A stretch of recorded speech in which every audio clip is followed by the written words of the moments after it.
Suddenly it dawned on Fox that he was witnessing the discovery of the key that would open Mika's cage. Typically unaware of her surroundings, the little tiny mouse carried on struggling to drag the key. Where was she going? Did she even know? "Hey, little mouse, let me help you with that key," whispered the fox. The tiny mouse jumped back, startled and fearful, before scuttling back to a hole in the tree. "Wait," begged Fox, "please help me, I'm hurt." The family of mice peered out of their doorway and began to realize that the fox didn't want to cause any trouble. It was still too much of a risk to trust, so they kept themselves inside. "I only want to tell you about the key." The mice didn't really understand, but they were patient as Fox tried to find the words. "You must take the key to Owl," he whimpered, before collapsing his head on the ground, scuffing his chin along the way. The mice knew that if Animal mentioned anything to do with Owl, they should pay attention immediately. At first their priority was to get Fox to the secret healing garden. But how would they do that? They could hardly drag the key along the ground. The mice felt hopeless, but at least the fear of being eaten by a fox had disappeared, because the fox was asleep.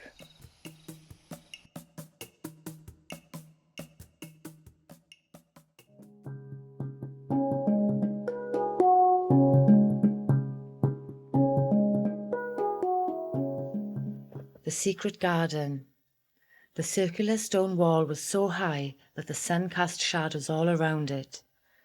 Beams of sunshine emanated rays of warm light outwards in all directions.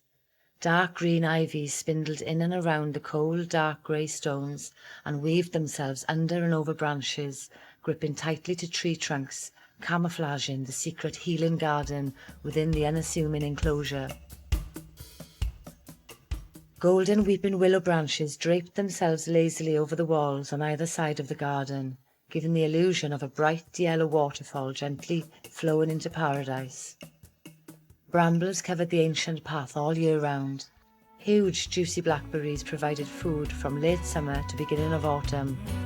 Blossom flowers filled the air with their sweet aroma in the spring, the fragrance of honeysuckle in winter. Nature's medicine is all we need to stay healthy. The animals only ate what they needed, except for some creatures who were fueled by greed and selfishness.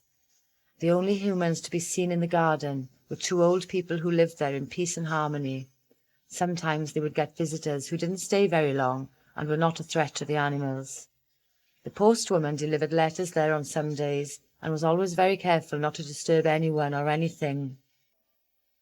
The letters were posted into a black metal box attached to the wall on the right-hand side of the solid wooden door. A great oak tree peered over the wall directly opposite the inside of the wooden door. Unless you had a way of looking over the wall into the garden, you would never know or imagine what is inside. Only a select few decent humans and some species of animals know the secrets and ways of the garden. The healing energy of this sacred space is protected and guarded by the high frequencies of the light workers who dedicate their lives to the well-being of all creatures great and small. This is a huge responsibility for the light workers. Not only do they have to live by strict rules, they also need to remain strong at all times. With good well-being as a starting point, creatures can now learn how to help others without draining their life force. No greed, no blaming, no killing other animals unless absolutely necessary. With good sleep, healthy food, clarity of mind, positivity, open hearts and gratitude, the light workers are ready to heal everything that surrounds them and beyond.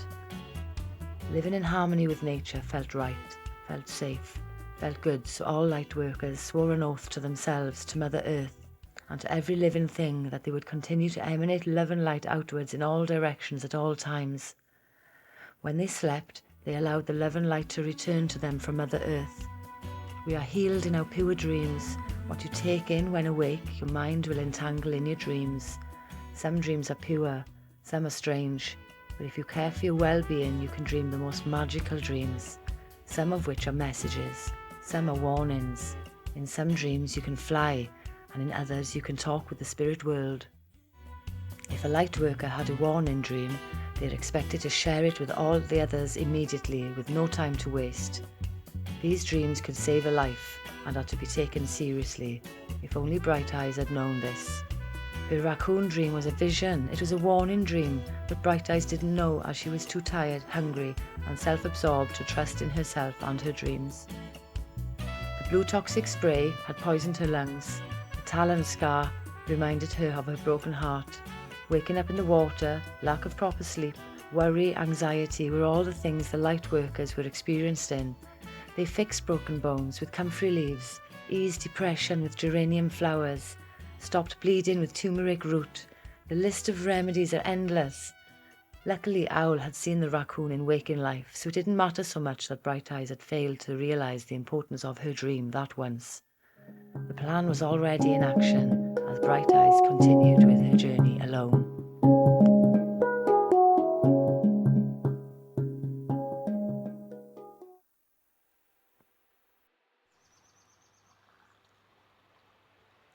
A magpie of life and death. The rainstorm had destroyed some of the animals' homes, but they were fully aware that nothing lasts forever except the love and strength we all hold in our hearts, and so we should strive to stay strong, forgive ourselves for any mistakes we have made, and learn how to let go of attachments, as they only cause pain inside our hearts. The muddy embankments were slippery. Creatures were careful not to sink into the clay as they searched for new suitable places to make their homes. The brown, murky waters ran wild, fast and free. Branches and debris were washed away to sea. It was time to start again. Multicolours of crisp, dry leaves gathered upon the ground, and some floated down gently from the sky. Burnt orange, mustard yellow, and dark earthy green were some of the many tones to be seen at autumn. Meanwhile, deep within the secret healing gardens, the mystical lily pond was overflowing with clear water, making the pathway soggy with extra puddles here and there for little baby creatures to splash around in. The garden was always filled with joy.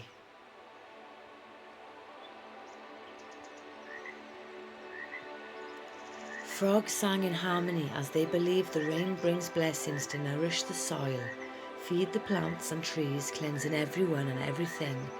For without storms there cannot be any rainbows, and with that a beautiful colourful arch filled up the sky.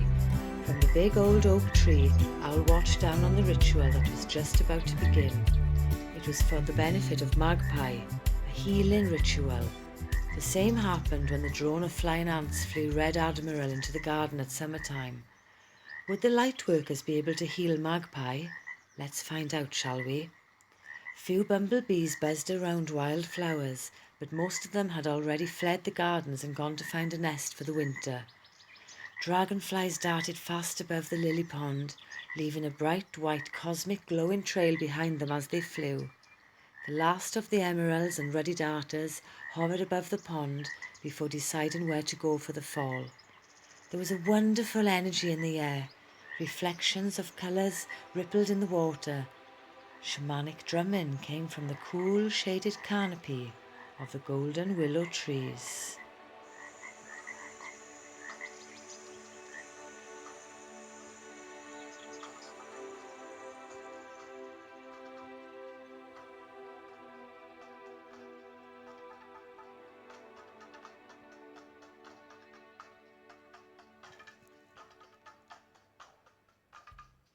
As the sun came up, the brightness of the garden grew more enchanted. The drumming came from a family of otters playing together in perfect rhythm. Their timing was impeccable. The healing sounds of the drumming was not too quiet, but loud enough to create a deep sense of healing within the gardens, and emanated outwards through the thick stone walls, upwards through the limitless sky, and downwards through the earth. The sound vibrations pushed away any negative energy and replaced it with loving, healing, cleansing, bright white light. One of nature's most effective medicine is sound. There is music in everything. The way the river runs, creating a constant flow of soothing, relaxing sounds. Birds chorus at dawn, crickets chirping, fire flames are crackling.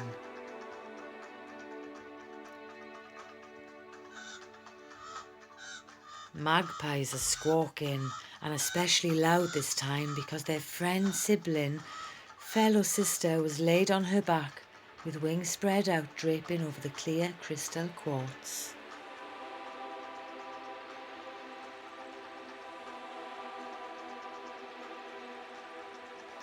This was where the healing ceremony took place. Surrounding the circular shiny quartz lay a variety of crystals which were carefully selected by Mole.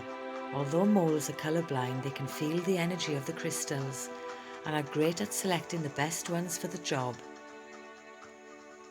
In Magpie's case, Mole chose rose quartz for love and abandonment because as a young bird, Magpie was neglected by her parents because they had a stealing addiction.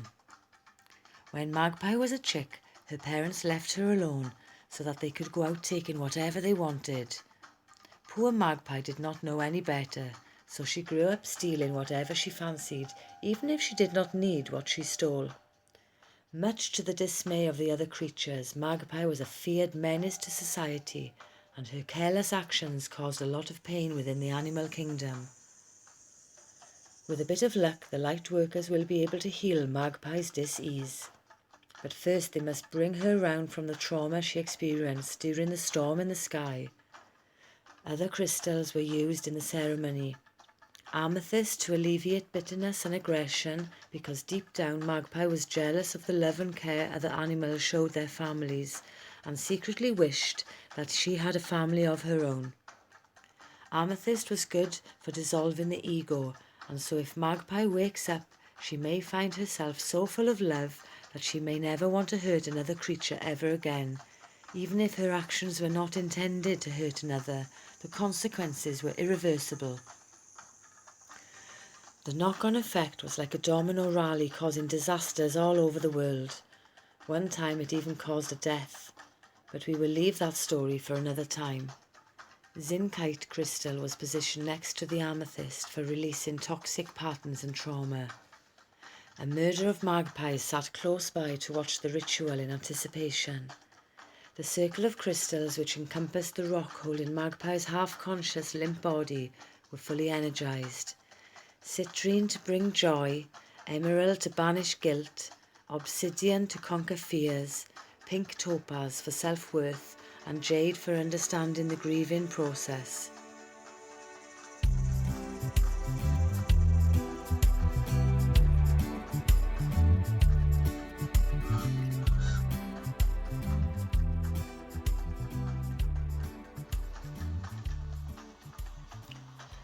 Three busy bees gently hummed around Magpie's head as Frog leapt out of the pond and splash landed in front of the circle of crystals before proceeding to put his webbed hands on either side of Magpie's head. With positive good intentions, Frog helped Magpie by channeling energy from the sun through his body, waking her up and healing her of her terrible disease. The murder of magpies squawked with delight, for they thought their sister would surely die. Well done, approved Owl from the top of the golden weepo willow tree.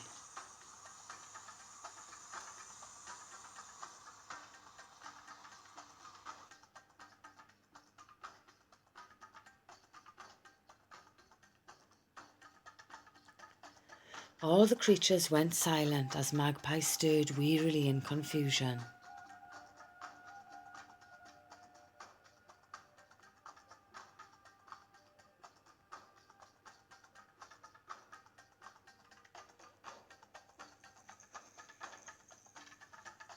Stand back, demanded Owl. We need to let her rest. Through slanted, tired eyes, Magpie saw the rainbow and smiled with relief. The universe had given her another chance to live in harmony with Mother Earth. Let's hope this time she listens. All the creatures cheered and Frog disappeared into the lily pond to cleanse himself after saving Magpie's life.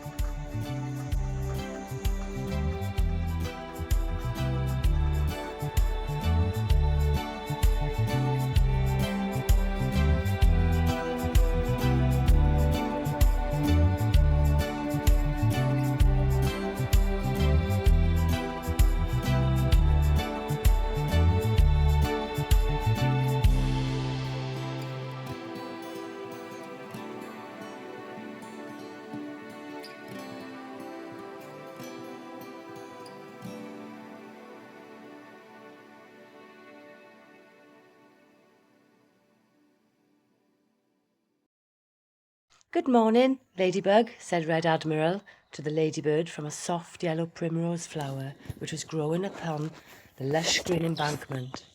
As Ladybird flew fast above a very relaxed Red Admiral, whom had beautiful black velvet wings intersected with striking red stripes, she looked down, folded her arms and replied hastily, "I'm not a ladybug, I'm a ladybird." "Yes, but you're still a bug," answered Red Admiral as she fanned the ground gently with her impressive wings. "Hey, Red, how about you bug off?" shouted Ladybird in her temper. "There is no time to debate this now," replied Red. "We have work to do." As Red Admiral is not used to little bugs talking down to her, she carried on pollinating and ignored the tiny pretty spotted bug. This annoyed Ladybird so much that she dived down head first and landed directly in front of Red, reached out and grabbed her antennae, gave it a short, sharp yank, and buzzed her wings angrily. It is not often you see a ladybird lose her temper, but Red Admiral needed to listen, as this was a very important rescue mission. "Listen," snapped Ladybug, bird. "You need to pass on a message to Moth, who can fly through the night and then pass the message on to Owl." Now that Ladybug was looking up to Red, it was easier for her to listen to the feisty little bug. No creature had ever been quite sure why Red Admiral appears to be so full of self-importance. Some creatures say it is because she used to be treated very badly, and she has to pretend to be confident so that she felt important, so that other creatures had no choice but to respect her, honour her and admire her. Maybe she didn't love herself as she needed validation from the other creatures, even if they did not know who she really was. Have you seen some creatures bowing down to Red Admiral? That's another story Bright Eyes was told by a fire many moons ago. It was about a tribe of soldier ants who worshipped Red and did everything for her, but that's a story for another time. There was a rescue mission to get on with. Eventually Ladybird calmed down, and this empowered Red Admiral as she felt admired, not controlled. As day turned to dusk, sounds of bird chorus filled the air with chirps, tweets, whistles and hoots.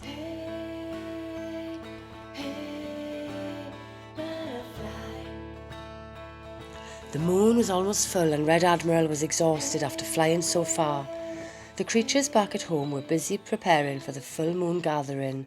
Families of otters, birds, squirrels, rabbits, owls, foxes and all sorts of other creatures, great and small, were getting excited as they knew Bright Eyes would eventually return with stories of an adventure.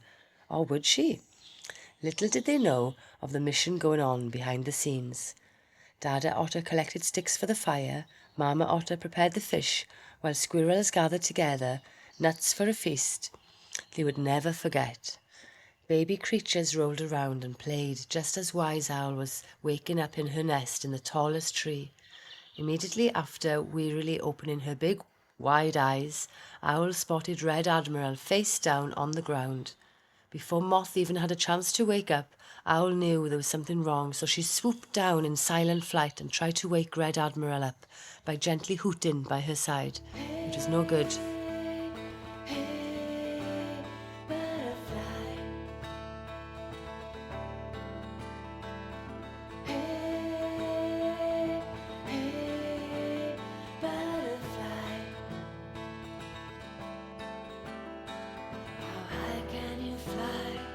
Through a storm or above, can you break on through your limited sky?